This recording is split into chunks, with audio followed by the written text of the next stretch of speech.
Perishability is when food goes bad. Usually we counteract perishability with preservatives, which are chemical additives that are added to food in food science such that they're there in order to minimize perishability.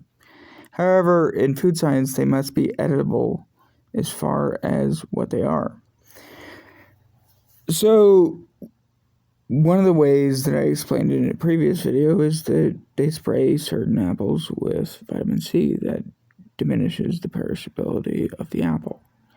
But eventually, like all foods, apples go bad. Salt is one of the oldest preservatives on the earth, and it was used in biblical times. And so salt is currently also being used, for instance, in canned foods to keep those canned foods from spoiling.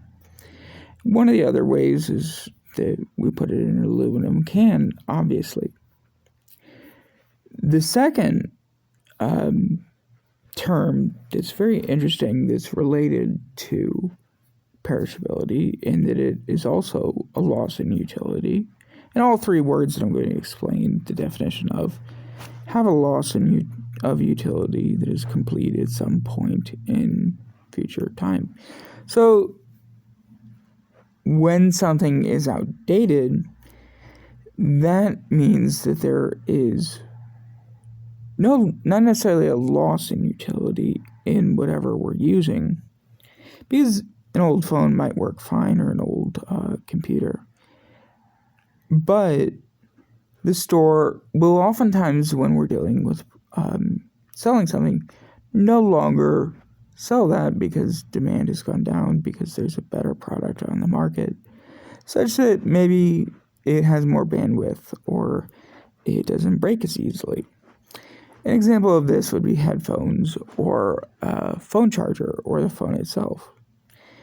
One phone may only work on 4G, one works on 5G. Not necessarily true, but that's an example.